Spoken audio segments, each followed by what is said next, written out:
భవిష్యత్తులో నన్ను ఈ నియోజకవర్గం గుర్తుపెట్టుకోవాలి.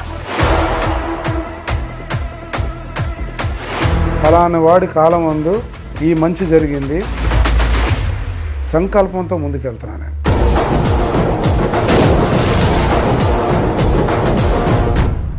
కానీ చీరాల ఇన్ఛార్జ్గా ఉండి కూడా మీరు మీకంటూ ఒక వర్గాన్ని ఎందుకు క్రియేట్ చేసుకోలేకపోయినారు సార్?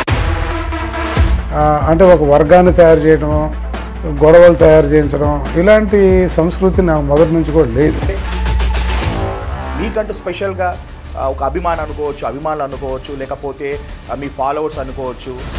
ఎందుకు క్రియేట్ అవ్వలేదు? ఇంత పెద్ద ఎత్తున జన సమీకరణ జరగటమో లేకపోతే మన మీద అభిమానం లేకపోతే ఇంతమంది రారు కదా.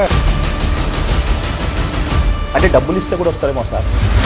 డబ్బులు ఎప్పుడైనా డబ్బులు తీసుకుంటే కూలోళ్ళలాగా ఉంటాడు. చీరాల కాన్స్టిట్యున్సీకి లాస్ట్ మినిట్ టీడీపీ అభ్యర్థులు గెలవడం పక్క పార్టీకి పోవడం జరుగుతుంది. ఈ పొద్దు మీరు కూడా టీడీపీ నుంచి గెలిచి పక్క పార్టీకి పోరని నమ్మకం ఏముంది సార్ ప్రజలకి?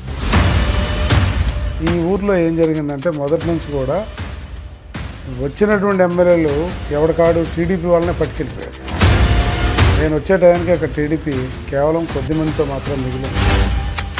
ఈ ఒక 15 సంవత్సరాలుగా ఈ నియోజకవర్గం బాగా డిస్టర్బ్ అయింది అనేది నాకు.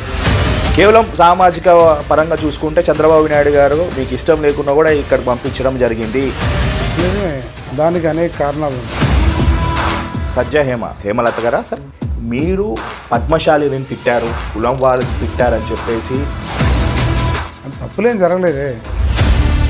పబ్లిక్గా క్షమాపణ కోరే అంత నేరాలు ఘోరాలు ఏం చేయలేదుగా. ఇక్కడ ఎవరు కంటెస్ట్ చేసినా గత చరిత్ర చూసుకుంటే 40 నుంచి 45 వేలు ఓటు బ్యాంక్ అనేది టీడీపీకి ఎప్పుడు ఉంటుంది. చంద్రబాబు నాయుడు గారు టికెట్ ఇవ్వడం అంటే అంత ఆషామాషిగా ఉండదు.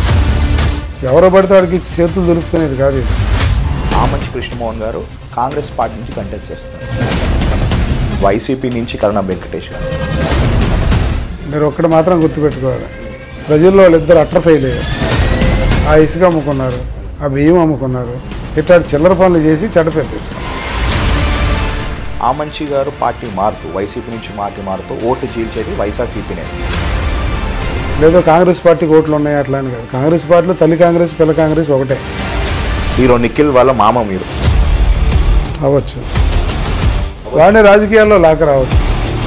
ఎంఎం కొండే గారు వాళ్ళ మామ వల్లే నన్ను కండువ కప్పుకున్నా టీడీపీ కండువ అంటే తొందరపాటు అవ్వచ్చు, ఇంకో దాంట్లో అవ్వచ్చు, వెంటనే వచ్చి కండువ కప్పుకున్నాడు. మా వాడికి చల్లకొచ్చి ముందు దాచడం ఇష్టం ఉండదు. ఏంటి ఒక పర్సన్ని నువ్వు జై జగను అని అంటే నేను వదిలేస్తామని పెడరకలు తీసి పెట్టేసి గొంతు కోసారు కదా. అంటే నీకు 5 సంవత్సరాలు ఒక లైసెన్స్ ఇచ్చినంత మాత్రాన్ని ఎంతమందికి కలిసి చంపుతాను? ఒక పక్క కమ్మ, ఒక పక్క కాపు, మధ్యలో యాదవ్. బలవంతులమే మేమే. ఎందుకంటానంటే బలహీన వర్గాల అభ్యర్థిని నేను.